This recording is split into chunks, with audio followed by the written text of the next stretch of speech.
परमेश्वर के लिए कोई काम कठिन नहीं है ना। हमने पढ़ा था यिर्मयाह नबी की पुस्तक, उसका 32 अध्याय और उसका 26 और 27वां वचन। और 26वां वचन कहता है जी, क्या कहता है? तब यहोवा का ये वचन यिर्मयाह के पास पहुंचा, मैं तो सब प्राणियों का परमेश्वर यहोवा हूं, क्या मेरे लिए कोई काम कठिन है ना। और हमने देखा था कि परमेश्वर के लिए कोई काम कठिन नहीं है, परमेश्वर के लिए कोई काम कठिन नहीं है। लेकिन कठिन किसने बना दिया? हमने, है ना। कठिन किसने बना दिया? हमने। क्यों कठिन बना दिया? कैसे कठिन बना दिया? हमने उदाहरण देखा था अदन की वाटिका का, है ना। परमेश्वर ने आदम को कहा था काम करने के लिए, लेकिन आदम ने काम नहीं किया। हालेलुया, सही है ना। आदम को परमेश्वर ने कहा था रक्षा करने के लिए, आदम ने रक्षा नहीं की। आदम को कहा आज्ञा पालन करने के लिए, और उसने आज्ञा का पालन नहीं किया। और नंबर 4,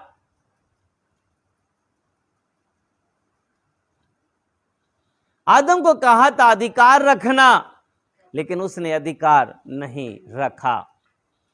ये 4 कारण थे जिनके कारण से सच यह है कि हम परमेश्वर के कार्य को कठिन कर देते हैं, है ना। परमेश्वर के काम को कठिन बना देते हैं। हालेलुया, है ना। कई बार मेरे प्रियो, हम हमारी निर्बलता, हमारी दुर्बलता, हमारे अविश्वास के कारण परमेश्वर के काम को हम क्या कर देते हैं, है ना, उसके काम को होने से रोक देते हैं। याद रखें जी जी, मैं आपसे कह रहा हूं, हाँ, विश्वासियों से कह रहा हूं, मैं अन्य साथियों से नहीं कह रहा हूं, मैं उन लोगों से नहीं कह रहा हूं। यीशु मसीह, बाइबल कह रही है, सुनिए, बाइबल कह रही है ना। लगभग हमारे पास में 15वीं शताब्दी के अंतर्गत हमारे पास प्रभु का वचन पहुंच गया, बाइबल आ गई। 15 शताब्दी मान लीजिए, यानी 1500 साल आप भी हमारे पास हो गए, ओके, है ना। लेकिन 1500 साल से बाइबल में एक ही चीज लिखा है, यीशु ने कहा मैं आने वाला हूं, हाँ या नहीं? कहा ना। लेकिन यीशु मसीह अभी तक क्यों नहीं आया? इसलिए आपके और मेरे कारण। यीशु के आने में देरी क्यों हो रही है? आपके और मेरे आने के कारण, आपकी और मेरी तैयारी ना होने के कारण। और परमेश्वर नहीं चाहता है कि हम नरक में जाएं। हालेलुया। आपको मालूम है यीशु मसीह ने कहा कि पुत्र आएगा तो, लेकिन उसका समय पुत्र को भी नहीं मालूम है ना। पुत्र आएगा तो, लेकिन वो समय पुत्र को भी नहीं मालूम है। मालूम आपको क्यों? परमेश्वर ने क्यों बात छिपा के रखी? थोड़ा सोच के देखिए, क्यों परमेश्वर ने ये बात छिपा के रखी? क्यों यीशु प्रभु को नहीं बताया, या यीशु प्रभु ने पवित्र आत्मा में होकर हमें क्यों नहीं बताया? क्यों? है ना, यही कारण है कि हमें मन फिराव का अवसर मिल सके। मेरे प्रिय, याद रखें, जिस दिन कलीसिया बदल जाएगी, उस दिन याद रखें यीशु मसीह बादलों पर आ जाएंगे। हालेलुया, यस या नो? मेरे साथ सहमत है ना? जिस दिन कलीसिया अपने आप को कहेगी यस मैं तैयार हूं पूरी रीति से, उस दिन प्रभु यीशु मसीह बादलों पर होंगे, है ना। मैं विश्वास करता हूं। यस या नो? यस या नो? यस या नो? है ना, उस दिन। क्यों? क्योंकि मालूम है यीशु प्रभु को आने के लिए हम ही रोक रहे हैं। परमेश्वर के काम को कठिन करना हमारा काम हो गया है। मालूम है आपको, हमने काम को कठिन कर दिया है। हमने उसके काम को कठिन बना दिया है, क्योंकि उसके लिए कोई काम कठिन नहीं है। हालेलुया। मेरे प्रियो, स्मरण करें, मैं ये नहीं कह रहा हूं, लेकिन ये कहना चाहता हूं, जिस दिन हम बदल जाएंगे उस दिन प्रभु बादलों पर आ जाएगा। याद रखें, है ना, क्योंकि प्रभु को आने के लिए भी सच तो यही है कि हम उसको आने के लिए क्या कर रहे हैं, रुकावट कर रहे हैं। हालेलुया। बोलो प्रभु यीशु मसीह की, प्रभु यीशु मसीह की। क्या, फिर से मैं कह रहा हूं, क्या प्रभु के लिए कोई काम कठिन है? परमेश्वर के लिए कोई काम कठिन है? यीशु के लिए कोई काम कठिन है? पवित्र आत्मा के लिए कोई काम कठिन है? No, never. मैं चिल्लाकर कह सकता हूं कि उसके लिए कोई काम कठिन है ना। लेकिन काम कठिन यदि बना दिए हैं तो आपने और मैंने, मेरे कलीसिया ने, प्रभु के दासों ने आज काम को कठिन कर दिया, मालूम आपको। लेकिन परमेश्वर नहीं चाहता उन चुने हुए को नाश हो जाए। हालेलुया। चुने हुए नाश हो जाए, इसलिए, मालूम आपको, इसलिए परमेश्वर कभी नहीं चाहता। Hallelujah, praise the Lord, thank you. आइए चलते हैं, है ना, और हम आज देखेंगे कि हमने कैसे प्रभु के काम को कठिन कर दिया। कल भी हमने देखा था और आज भी देखेंगे कि प्रभु के आगमन में हम कैसे कामों को कठिन कर रहे हैं। हालेलुया। चलते हैं जल्दी से प्रभु के वचन की ओर चलते हैं। Hallelujah Jesus. सो हम पढ़ेंगे दूसरा पतरस की पत्री, उसका 3 अध्याय,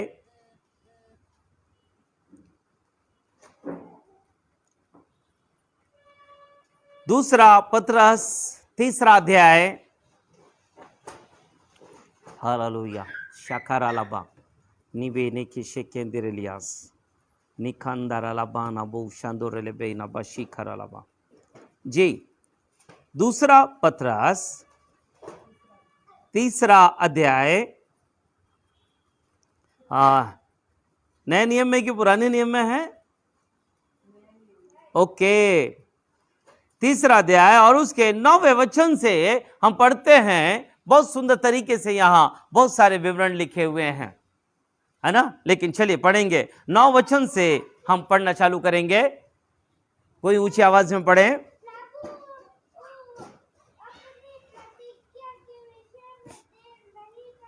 प्रभु अपनी प्रतिज्ञा के विषय में देरी नहीं करता,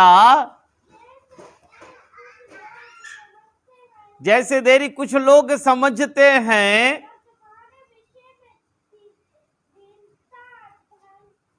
तुम्हारे विषय में धीरज धरता है और नहीं चाहता कि कोई नाश हो,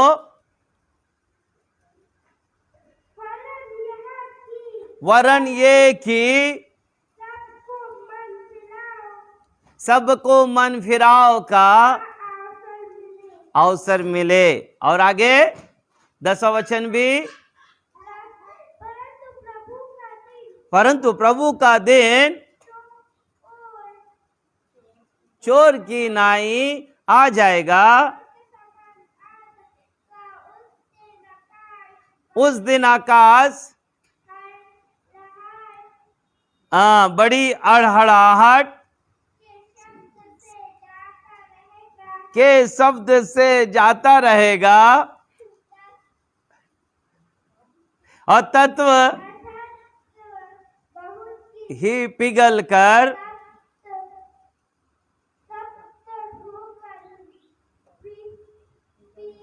पिघल जाएंगे और उसके काम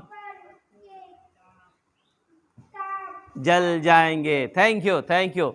बेटे के लिए जोरदार ताली बजा भाई, है ना। आमीन, हालेलुया। कौन सी क्लास में बेटा अभी? रिसेंट कौन सी क्लास में? 3rd में? हाँ, 2nd में, 3rd में। वेरी गुड विषय, है ना। देखिए बाइबल पढ़ रहा है और आज बहुत लोग बाइबल को सिर्फ देखते हैं, पढ़ते नहीं है, है ना। आमीन, हालेलुया। हमारी तीसरी पीढ़ी है भाई है। हालेलुया, है ना। प्रभु को धन्यवाद। चलिए, बाइबल यहाँ बहुत सी बातों को प्रकट करती है मेरे प्रियो।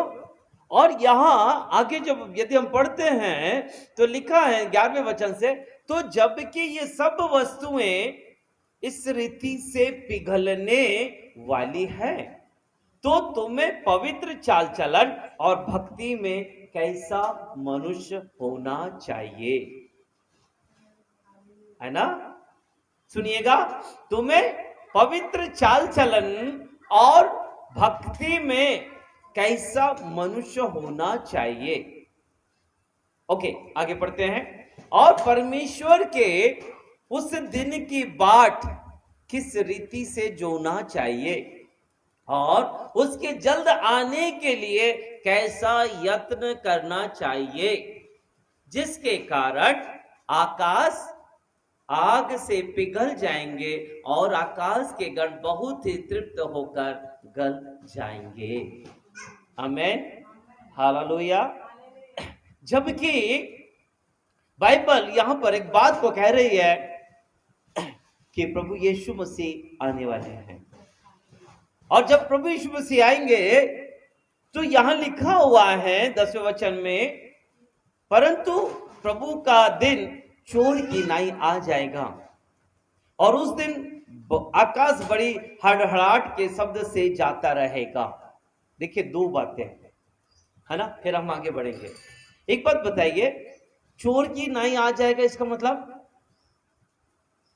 साइलेंट, है ना। कैसा? साइलेंट। चोर कैसा आता? बाजे के साथ आता, बाजा बजा के दंगे दगड़ दंगे दगड़ दंगे दगड़, मैं आ रहा हूं मैं आ रहा हूं, ऐसा करता है क्या? हाँ, दंगे दगड़ दंगे दगड़ दंगे दगड़ दंगे दंगे, ऐसा करता है क्या? नहीं करता ना। हाँ, नहीं, चोर ऐसे नहीं करता है।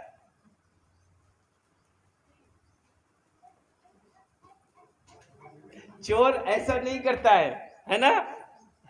चोर कैसा करता है? चोर बताता है क्या कि मैं आ रहा हूं? चोर बताता है कि मैं चोरी करने के लिए आ रहा हूं, आज भाई मैं तुम्हारे घर आऊंगा, बहन तुम्हारे घर आऊंगा, बताता है चोर? नहीं, है ना। यदि चोर बता दे तो क्या फिर ईमानदारी के साथ चोरी हो जाएगी? नहीं। लेकिन यहां क्यों लिखा है? सुनिए, प्रभु का दिन चोर की नाई आ जाएगा, और आगे भी लिखा है उस दिन बड़ा आकाश बड़ी हड़हड़ाहट के शब्द से जाता रहेगा। यानी यीशु चोर की नाई आने वाला है और आकाश में हड़हड़ाहट के शब्द से जाता रहेगा। यानी इसका मतलब है, पहले पॉइंट में लिखा है कि साइलेंट होगा, और दूसरे पॉइंट में लिखा है बड़ी आवाज होगी, है ना। फिर लिखा हुआ है और तब तत्व बहुत ही तत्व होकर पिघल जाएगा। तत्व यानी पृथ्वी, है ना, पिघल जाएगी और पृथ्वी और उस पर के काम जल जाएंगे। जबकि हमको मालूम है जब वो प्रभु बादलों पर आएगा तो पृथ्वी का क्या हाल होगा? जलने लगेगी, है ना। मेरी प्रियो, बाइबल कहती है उसके सामने पहाड़ और पहाड़ियां क्या होते हैं? कांपते हैं। जिस जैतून पर्वत से प्रभु यीशु मसीह गया, उसी पर्वत पर जब वो उतरेगा तो बाइबल कहती है वो पर्वत दो भाग हो जाएगा, है ना। क्योंकि कौन आ रहा है? राजाओं का राजा यीशु प्रभु। आमीन, आमीन। देखिए, इस वचन को समझने की कोशिश करें। एक तरफ साइलेंट होगा, किसके लिए? ये विश्वासियों के लिए, विश्वासियों के लिए साइलेंट होगा, है ना। क्यों साइलेंट? क्यों? क्योंकि विश्वासियों के लिए चुपचाप विश्वासी क्या होंगे मालूम है? क्योंकि विश्वास पे पहले से क्या कर रहे हैं? जाग रहे हैं। और जो जाग रहा है वो दूल्हे का इंतजार कर रहा है। जो जाग रहा है वो यीशु को आते हुए देख रहा है। जो जाग रहा है वो यीशु के साथ जाने के लिए तैयार है। जो जाग रहा है उसको पता है वो यीशु मसीह के साथ जाने के लिए तैयार है। और जब प्रभु बादलों पर आएंगे किसी को हल्ला नहीं होगा, लेकिन जो जागेगा वो प्रभु के साथ चला जाएगा, है ना। यानी इसका मतलब यहां 3 घटनाएं घटने वाली हैं। 3 घटनाएं घटेंगी। पहली घटना, यीशु मसीह चोर की नाई आ जाएगा। और जब यीशु चोर की नाई आएगा तब क्या होगा, है ना? वो जो तैयार रहेंगे ना, जो प्रभु में जागृत हैं, वे जो प्रभु को देख रहे हैं, वे जो प्रभु में जागृत है, वे क्या होंगे? जब प्रभु सालेट आएगा तो वे लोग उठा लिए जाएंगे। पहली घटना। दूसरी घटना वहां होगी, उसी दिन लिखा है ना, यानी उठाया जाना, और उसके बाद एक बड़ी हड़हड़ाहट का शब्द होगा, है ना? एक बड़ा शब्द हो जाएगा, एक बड़ा शब्द होगा। तब जो सो रहे हैं उनकी नींद खुल जाएगी। हालेलुया। जो सो रहे हैं उनकी नींद खुल जाएगी। यानी आज जो वर्तमान में सो रहे हैं, जो यीशु मसीह को नहीं जानते हैं, जो यीशु से कहते कौन यीशु, वे, उनकी बात कह रहा हूं, उनके जीवन में बड़ी हड़हड़ाहट का शब्द होगा। तीसरी घटना है, तत्व बहुत ही तत्व होकर पिघल जाएगा। इसका मतलब है प्रभु यीशु मसीह के आने से वो जो रोशनी होगी, वो जो सामर्थ्य रोशनी होगी, उससे ये पृथ्वी क्या होने लगेगी? पिघलने लगेगी। और चौथी बात है, पृथ्वी और उसके काम जल जाएंगे। पृथ्वी तो ठीक है, उस पर के काम, है ना, जल जाएंगे। ये घटना होने वाली है। हालेलुया। बोलो यीशु मसीह की। यस, याद रखिएगा, है ना, हमने बात प्रारंभ किया था कि परमेश्वर के लिए कोई काम कठिन नहीं है, लेकिन हम काम कठिन कर देते हैं। प्रभु का आगमन निश्चित है, प्रभु आने वाला, लेकिन प्रभु के काम को आने के लिए हम रोक रहे हैं, है ना? कैसे? मैं वही चीज आपको बताना चाहता हूं। जब हमको मालूम है कि पृथ्वी पिघलने वाली है, जब हमको मालूम है कि ये सब कुछ जाने वाला, खत्म होने वाला है, तो पहला प्रश्न है, हमें पवित्र चाल चलन में कैसे होना चाहिए? हालेलुया। नंबर 1, मेरे प्रिय, नंबर 1 ध्यान दें, पवित्र चाल चलन में, तुम्हें पवित्र चाल चलन में, इसका मतलब है पवित्रता का अर्थ है परमेश्वर ने हमें अलग किया है। चलिए जल्दी से पढ़ें, क्योंकि सब कुछ लाइव है। पहला थिस्सलुनीकियों उसका 4वां अध्याय, उसका 3रा वचन और 7वां वचन। फर्स्ट थिस्सलुनीकियों की पत्री, उसका 4वां अध्याय, उसका 3रा वचन और 7वां वचन। जी, क्योंकि परमेश्वर की इच्छा यह है कि तुम पवित्र बनो, अर्थात वे विचार से बचे रहो, क्योंकि परमेश्वर ने हमें, हाँ, अशुद्ध होने के लिए नहीं, परंतु पवित्र होने के लिए बुलाया है ना? और यहां लिखा है पवित्र चाल चलन में कैसे होना चाहिए। नंबर 1, पवित्र चाल चलन में, जबकि हमको मालूम है पवित्र का मतलब है हम अलग किए गए, तो हमारी चाल कैसी? अब तो हमारी चाल सुधरना चाहिए, है ना? हालेलुया। रोमियो की किताब, रोमियो की पत्री, उसका 12वां अध्याय है और उसके 2 वचन को हम पढ़ेंगे। रोमियो 12:2। इस संसार के सदृश ना बनो, परंतु तुम्हारे मन के नए हो जाने से तुम्हारा चाल चलन भी बदलता जाए। चाल चलन बदलता चले जाए, है ना? तुम्हारे मन के नए होने से, तुम्हारी बुद्धि के नए होने से अब तुम्हारी चाल चलन बदलती जाए। और जब प्रभु ने कह दिया तुम पवित्र हो, तो अब हमारी पवित्र चाल चलन कैसी होनी चाहिए? पवित्रता के साथ होनी चाहिए, है ना मेरे प्रियो? जबकि उस स्त्री को स्मरण किया जाए जो सीमोन के घर में आई, बुलाई नहीं गई थी वो, लेकिन फिर भी आई। और जब आई तो उसने प्रभु यीशु मसीह के चेहरे को भी नहीं देखा, लेकिन प्रभु यीशु के पैरों पर खड़ी हो गई और आंसू के साथ, बस आंसू आंसू और आंसू और आंसू और आंसू और आंसू, और वो आंसू जब यीशु के पैरों में गिरने लगे तो वो बैठ गई और अपने बालों से उन आंसू को पोंछा, और आंसू को पोंछने के बाद बालों से पूछा, बालों से पूछने के बाद इत्र जो साथ लाई थी वो डाल दिया पैरों में और चूमने लगी, यीशु को प्यार करने लगे, है ना। यीशु ने कहा इसके ज्यादा पाप थे इसलिए ये ज्यादा क्षमा, ये ज्यादा प्यार किया इसने। हालेलुया। मेरे प्रिय में आपको कहना चाहता हूँ, फिर शायद आप बाइबल उठा के पढ़ लीजिए, वो लोगों की दृष्टि में तो पापनी रही होगी लेकिन प्रभु की दृष्टि में वो पापनी नहीं थे। Hallelujah, hallelujah. बोलो यीशु मसीह की, बोलो यीशु मसीह की, बोलो यीशु मसीह की। पहले वो पापनी थी, हाँ, अब वो पापनी नहीं रही, क्योंकि मन के नए होने से उसकी चाल चलन कैसी हो गई, बदल गई। सिमोन कौन था? फरीसी थे ना। सिमोन कौन था? फरीसी। फरीसी का मतलब है शास्त्र को जानने वाले लोग। सदूकी, फरीसी, शास्त्री, ये वे लोग थे जिनको व्यवस्था मालूम थी, परमेश्वर का वचन, नियम मालूम था, लेकिन मन में क्या कहा उसने, यदि ये भविष्यवक्ता होता तो जान जाता कि जो उसे छू रही है वो कौन है, कैसे। मेरे प्रियो, ज्ञान जरूरी नहीं है। क्या बोल रहे पास्टर जी?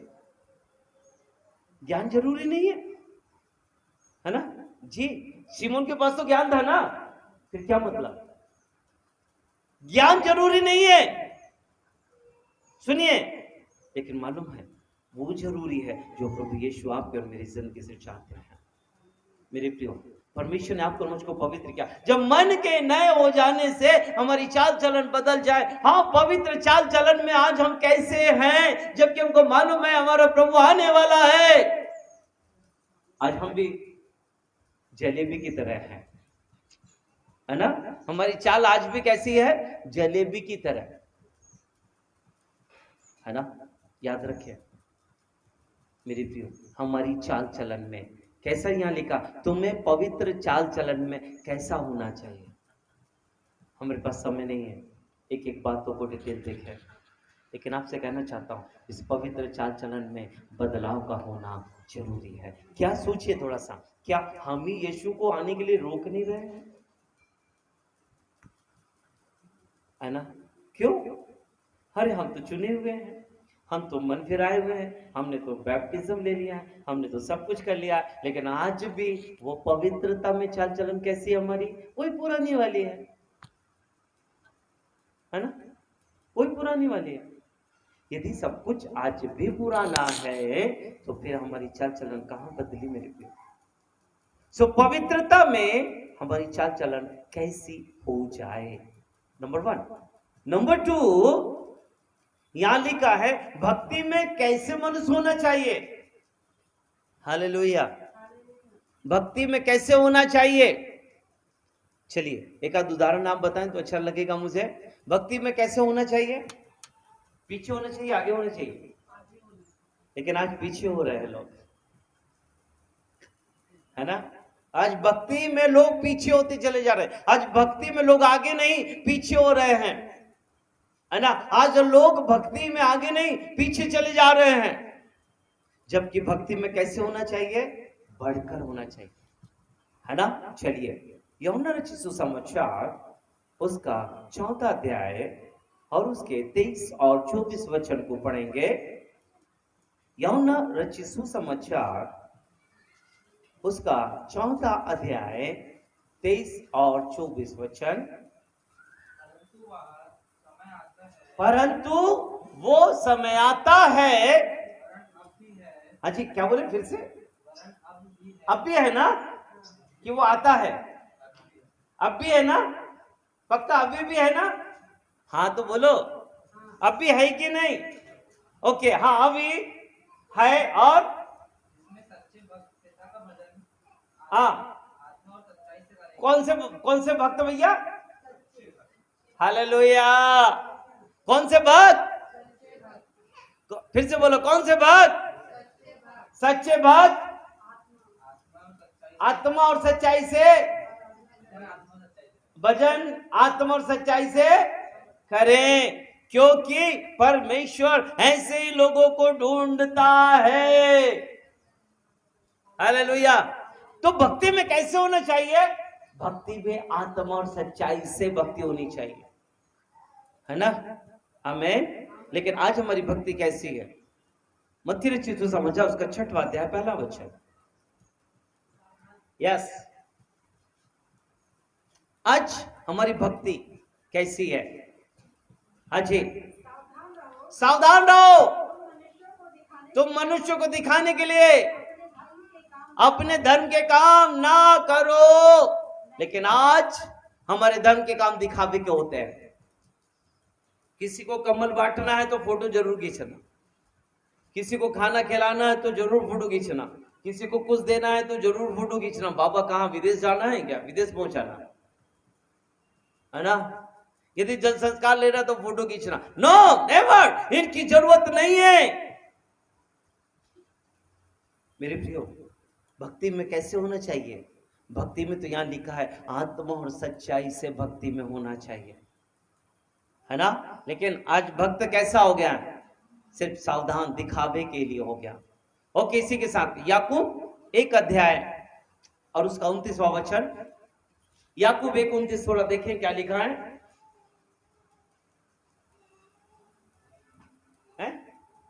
याकूब की किताब 1 अध्याय नहीं है? क्या बात कर रहे हैं? अच्छा, 28 है, 23 है, 23 है। पढ़ के देखो 23 में क्या लिखा? परंतु जो कोई वचन का सुनने वाला हो, वचन का सुने, सॉरी, हाँ, यदि कोई अपने आप को भक्त समझे, सुनिए, है ना? यदि कोई अपने आप को भक्त समझे और अपनी जीभ में लगाम ना दे और अपने हृदय को धोखा दे, जी, उसकी भक्ति व्यर्थ है। सुन लीजिए, पहली बात, हमारी भक्ति ऐसी नहीं होनी चाहिए जो दिखावे की हो। हमारी धार्मिकता दिखावे की नहीं, और हमारी भक्ति ऐसी नहीं होनी चाहिए जो बिना लगाम की हो। मालूम है लगाम क्यों दिया जाता है? ताकि कब्जा हो सके। घोड़े पर लगाम इसलिए लगाया जाता है कि उसे कंट्रोल कर सकें। बैलों पर इसलिए नकेल कसी जाती है कि उसे कंट्रोल कर सके, है ना?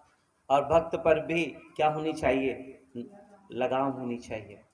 लेकिन कई बार हमारी जुबानों पर लगाम नहीं होती है।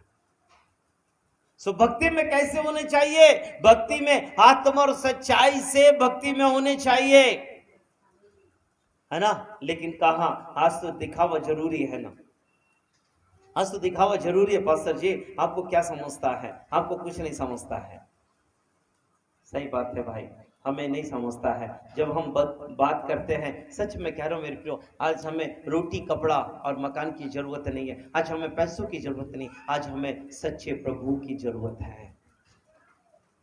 हालेलुया। कोई नहीं बोल रहा है, समझ में नहीं आया? आज यीशु की जरूरत है ना? घर बना, कितने भी बना रहेगा ना, भूखा माएगा तो क्या होगा? गिर जाएगा, है ना? गाड़ी घोड़ा बाढ़ आएगी ना तो बह जाएगी, सही? और ज्यादा पैसे होंगे तो काई लग जाएगी, चोरी, मालूम आपको? लेकिन जब यीशु मसीह होंगे तो कुछ नहीं होगा। हमारी जिंदगी में चार चांद हो जाएंगे। हालेलुया, है ना? हमें भक्ति में कैसे होना चाहिए? भक्ति में आत्मा सच्चाई से होना चाहिए। आज हम दिखावे की भक्ति करते हैं मेरे प्रिय। आज हमारे मनुष्यों के पास दिखावे की भक्ति रह गई है। देखो कि आप कितनी प्रार्थनाएं करते हैं, इसलिए बड़े बड़े चोले पहनते हैं, है ना? बड़े बड़े कपड़े पहनते हैं और चौकों में, बाजारों में और कहीं पर चलो प्रार्थना करेंगे बोले।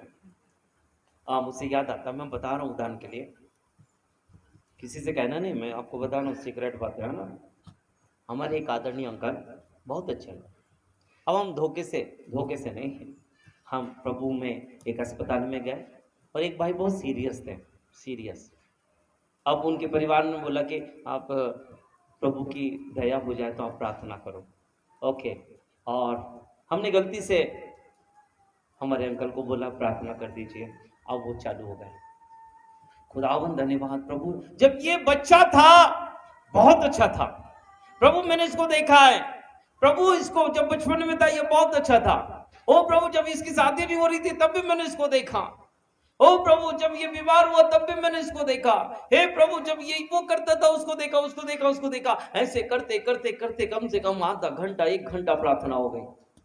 जब आंख खोल के देखा तो वो व्यक्ति जो था भाई चले गए, है ना। धीरे से अंकल ने बोला ये कब गए हैं पास्टर जी? मैंने कहा जब आप जब बचपन से जवानी में चढ़ रहे थे ना तब ये लुढ़क गए, है ना।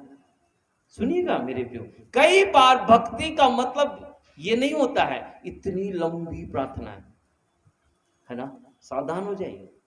कई बार भक्ति का मतलब नहीं कि हाँ आप अपने विचारों को लोगों पर थोप दें, नहीं ऐसा करना चाहिए, ऐसे ही होना चाहिए, ऐसे होना चाहिए। अरे भाई, आपके और मेरे विश्वास में फर्क है ना, हाँ या नहीं? खाना तो सब खाते ना, नहीं खाते? लेकिन आप कितनी रोटी खाते और मैं कितना खाता हूं, फर्क तो है कि नहीं?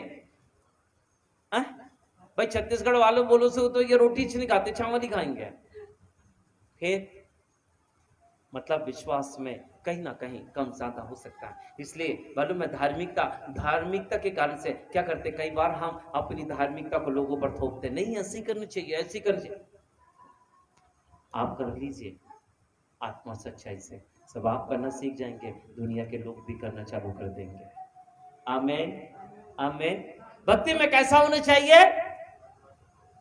आत्मा और सच्चाई से हमारी भक्ति होनी चाहिए, दिखावे के लिए नहीं, है ना। चलिए आगे लिखा हुआ है तीसरी बात, बस 10 मिनट में हम समाप्त करने जाएंगे, प्रभु की महिमा हो। तीसरी बात 12वें वचन में, परमेश्वर की उस दिन की बात किस रीति से जो होना चाहिए, है ना। यहां लिखा है परमेश्वर के उस दिन की बात, यानी ये परमेश्वर का कौन सा दिन है? चलिए अब प्रश्न है मेरा, कौन सा आने का दिन? कौन से, किसके दिन आने का? हाँ, ये केवल ये समय कौन जानता है? केवल परमेश्वर पिता जानते हैं, है ना, और कोई नहीं जानता। यहां तक कि प्रभु यीशु मसीह भी नहीं जानते। इसलिए लिखा परमेश्वर के उस दिन की बात किस रीति से जो होना चाहिए, यानी किस रीति से जो होना चाहिए, किस दिन की? उस दिन की, यानी यीशु के आगमन की, है ना। चलिए, यदि मैं प्रश्न करूं, क्या सच में हम प्रभु के आने का इंतजार कर रहे हैं, है ना? कैसे करना चाहिए इंतजार? मैं अपनी भाषा में कहता हूं, बेसब्री से इंतजार करना चाहिए। हालेलुया, है ना। यानी कि इस रीति से इंतजार करना चाहिए कि अब देखो, अब आ गया, देखो देखो आ गया, देखो आ गया, है ना। अभी तो ऐसा है, आएगा तो बता देना पास्टर साहब। पास्टर साहब आजकल तो मोबाइल है, आपको मालूम है, और जब प्रभु आए ना तो 1 घंटी बजा देना, देखना ए यीशु आ गया, बस बंद कर देना पास्टर, हम तैयार हो जाएंगे। उस दिन की बात किस रीति से जोड़ना चाहिए मेरे प्रियो? आज तो सच तो यही है कि हम प्रभु के आगमन की बात ही नहीं जोड़ रहे हैं, हम तो अपने दिन काटते जा रहे हैं। हमने कुछ विश्वासी से पूछा कैसे हैं, तो उन्होंने कहा ठीक है पास्टर साहब, जिए जा रहे हैं। हमने कहा धक्का दे मर जाओ। कैसे जिए जा रहे हैं? क्यों जिए जा रहे हो बाबा, जबरदस्ती क्यों जी रहे हो? एक बात, जिसको जीवन में एक दर्शन होता है, उस दर्शन के मुताबिक अपने जीवन को लेके चलता है। यदि मान लीजिए कल आपको, आमीन बोलना जरूर है ना, मान लीजिए कल आपकी फ्लाइट है, फ्लाइट और आप उसमें जाने वाले हैं, राइट। और कल 5:55 पे आपकी फ्लाइट है। ओके, कितने बजे? 5:55 में आपकी फ्लाइट है और पहली बार आपको बैठना है और जाना है।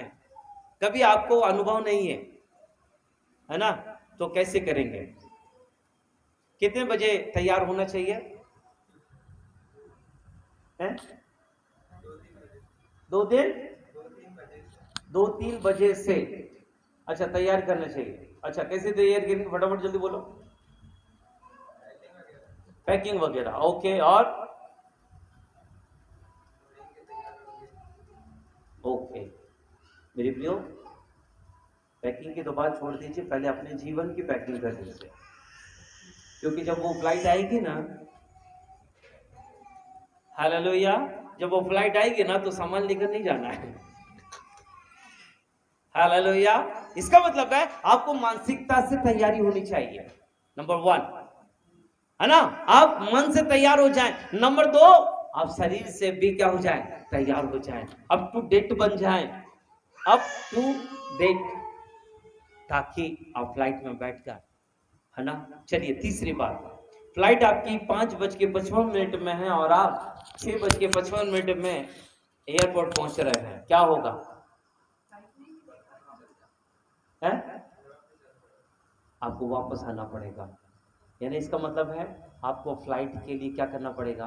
पहले से तैयारी करनी पड़ेगी। आमीन।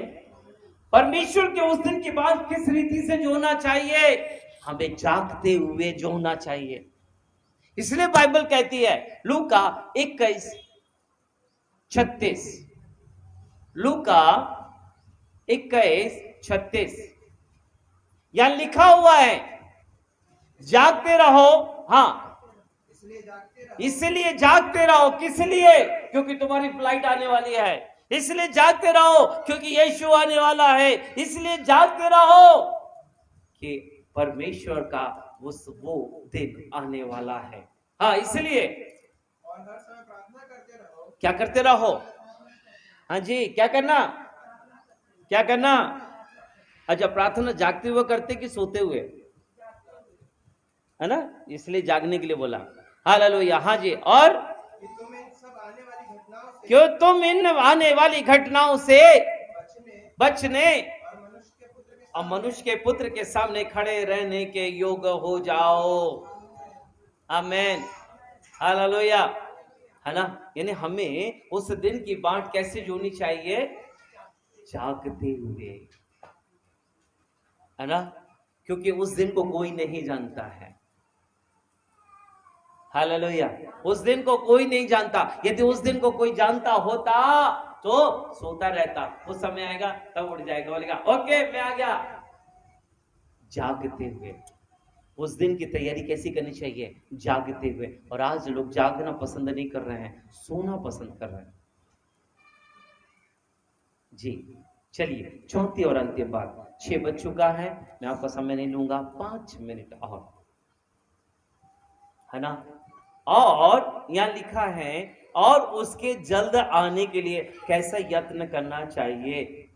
ये लास्ट है ना। आपकी तैयारी हो गई पवित्रता की चाल चलन में, भक्ति में कैसे मनुष्य होना चाहिए, फिर उस दिन की बाट किस रीति से जोना चाहिए, अब उसके जल्द आने के लिए क्या करना चाहिए। अब प्रश्न ये है, चलिए क्या करना चाहिए? उसके जल्द आने के लिए क्या करना चाहिए? उसके जल्द आने के लिए नंबर 1, पहली बात, उसकी आज्ञा का पालन करना चाहिए। आमीन, हालेलुया।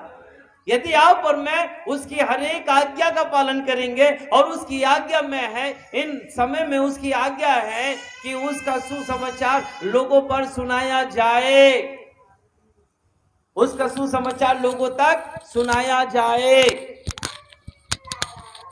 है ना, लोगों तक सुनाया जाए। मेरे प्रियो,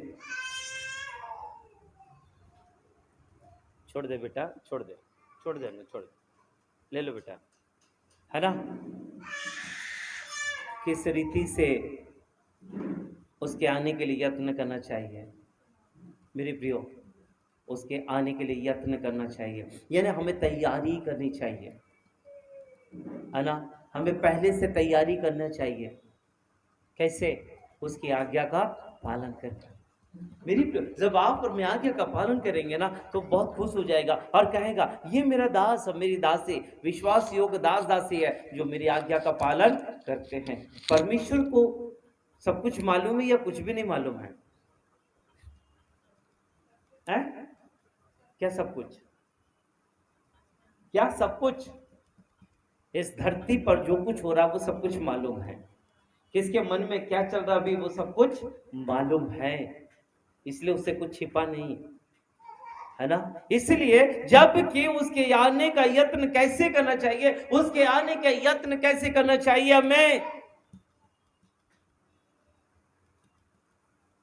हमें तो कैसे रहना चाहिए? तत्पर तैयार रहना चाहिए, है ना। उसके आने का यानी पहली चीज है उसकी आज्ञा का पालन करें। जब हम उसकी आज्ञा का पालन करेंगे मेरे प्रियो, तो प्रभु पात्र पर जब आएगा तो हम अकेले नहीं, हजारों लोग, लाखों लोग हमारे साथ होंगे, है ना। हम उसके साथ स्वर्गीय राज्य में जाएंगे और उसकी महिमा करेंगे, है ना। उसके आने का कैसे याद? पहली चीज उसकी आज्ञा का पालन करें, और दूसरी बात है ना, उसके प्यार को बांटते रहे, उसके प्यार को बांटते रहे। आज आपको मालूम है, लोग, बहुत सारे लोग हैं। मैंने हमारे आदरणीय महात्मा गांधी जी के इन शब्दों को सुना, है ना। उन्होंने कहा, मसीह बहुत अच्छा है, लेकिन मसीह के लोग अच्छे नहीं हैं। आदरणीय भीमराव अंबेडकर जी ने ये कहा, यीशु मसीह बहुत अच्छा है, लेकिन उसके लोग अच्छे नहीं हैं। इसका मतलब यही तो दूसरी बात जो थी, और वो दूसरी बात यही है, और वो है मसीह का प्यार। हम मसीह के प्यार को नहीं बांटते हैं। कई बार मसीह के प्यार से हम दूर हो जाते हैं। वचन सुनो, वचन कहो, वचन कहो, वचन कहो, बहुत अच्छी बात है, लेकिन वचन के साथ साथ भी परमेश्वर चाहता है उसके प्यार को हम बांटे, है ना। मैं एक वचन पढ़कर जल्दी से आगे बढ़ूंगा। यूहन्ना रचित सुसमाचार उसका 3 अध्याय और उसका 16वां वचन पढ़े कोई?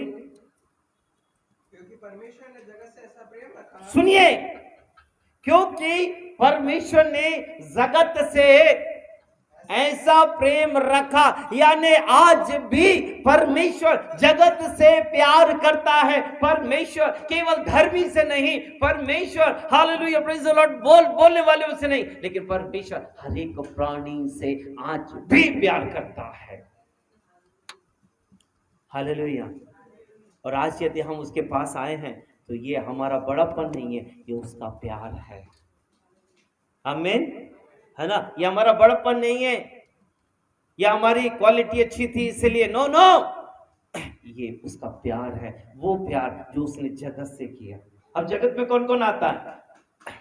हर एक प्राणी, है ना, हर एक प्राणी, याद रखना, हर एक प्राणी, यानी इसका मतलब है परमेश्वर जानवरों से भी प्यार करता है ना। परमेश्वर जीव जंतुओं से भी प्यार करता है, परमेश्वर पेड़ पौधों से भी प्यार करता है। आमीन। और उनसे थोड़ा सा बढ़कर वो मनुष्य प्यार करता है। इसलिए लिखा है, क्योंकि परमेश्वर ने जगत से ऐसा प्रेम रखा। आज भी वो प्रेम रखा, और उसी प्रेम रखने के कारण से आज हम बचाए जा रहे हैं। हालेलुया, है ना। हम प्रभु के वचन को बहुत बोलते हैं, लेकिन प्रेम नहीं दिखाते हैं। जहां वचन कहना है वहां वचन जरूरी है, और जहां प्यार दिखाना है वहां प्यार जरूरी है। हालेलुया, है ना। बच्चों को, ये बच्चे बैठे, इनको वचन समझेगा क्या प्यार है? लेकिन इनको तो प्यार समझ सकता ना है। हालेलुया, इनको तो प्यार समझ सकता है। वो छुटके को अभी देखो, मैंने कुछ नहीं किया था, उसको थोड़ा सा वो देखो। हालेलुया, प्यार समझता उनको, वचन नहीं। मेरे प्रिय, यही चीज़ है। कई अन्य लोगों को प्यार समझता है, वचन नहीं। हमें क्या देना उनको? वचन तो देना है, लेकिन साथ में प्यार भी देना है। कैसे उसके आने का यत्न करें? पहली बात, उसकी आज्ञा का पालन करें, उसके वचन को लोगों तक पहुंचाएं। दूसरी बात है, हम प्रभु में अपने सब लोगों से प्यार करें।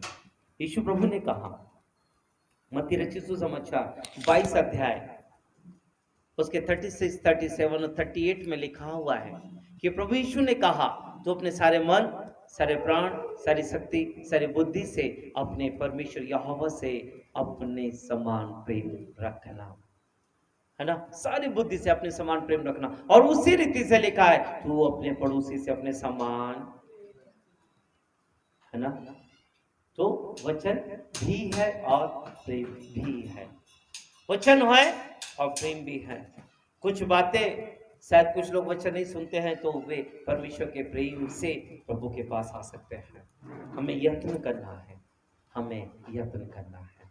आइए मेरे प्रिय, हम प्रार्थना करें, क्योंकि हम ही कठिन करते हैं प्रभु के आगमन के लिए। हम कठिनाई को पैदा कर रहे हैं प्रभु के आगमन के लिए। याद रखें, जब हम तैयार हो जाएंगे, हमारा प्रभु बादलों पर आ जाएगा। हमारा प्रभु बादलों पर आ जाएगा और वो तैयार है आने के लिए। आइए हम प्रभु को दिल से धन्यवाद दें। आइए हम प्रार्थना करें। आइए हम प्रार्थना करें। अति पवित्र सामर्थ्य परमेश्वर पिता, दिल से आपको धन्यवाद देते हैं, सारा आदर और महिमा आपको देते हैं। प्रभु, हमने परमेश्वर पिता के कामों को कठिन कर दिया, प्लस हमने प्रभु आपके आगमन को भी कठिन कर दिया। प्रभु अनुग्रह करें, दया करें प्रभु, कि पिता परमेश्वर हम आपके आगमन को कठिन नहीं वरन सरल करने पाए। प्रभु ऐसा अनुग्रह दया कर। प्रभु परमेश्वर पिता, अपनी अद्भुत बातों को हम पर प्रकट करें और आपकी महिमा हो जाए। सब बातों के लिए केवल आपको दिल से धन्यवाद देते हैं। सारा आदर, सारी महिमा आपको देते हैं और धन्यवाद के साथ सब प्रियो को आपके पवित्र हाथों में देते हुए विनती पवित्र यीशु मसीह के नाम से मांगते राजा, सुनो दया से ग्रहण कर, आमीन। हे हमारे पिता, आप जो स्वर्ग में हैं, आपका नाम पवित्र माना जाए, आपका राज है, आपकी इच्छा जैसे स्वर्ग में पूरी होती है वैसे इस पृथ्वी पर पूरी हो। हमारे दिन भर की रोटी आज हमें दीजिए, और जैसे हमने अपने अपराधियों को क्षमा किए वैसे आप हमारे अपराधों को क्षमा करें, और परीक्षा में ना लाए परंतु बुराई से बचाएं, क्योंकि राज, पराक्रम और महिमा सदा आपके हैं। आमीन। अब हमारे परमेश्वर पिता का प्रेम, प्रभु यीशु मसीह का अनुग्रह और पवित्र आत्मा की संगति, सहभागिता और अगुवाई हम सबों के साथ, सब प्रियो के साथ अब से लेकर पवित्र प्रभु यीशु मसीह के द्वितीय आगमन वरन युगान युग तक बनी रहे। आमीन, आमीन और आमीन। सो प्रभु सबको आशीष दे और अपनी महिमा के लिए इस्तेमाल करे। सो सभी को जय प्रभु यीशु मसीह की, जय प्रभु यीशु मसीह की जय।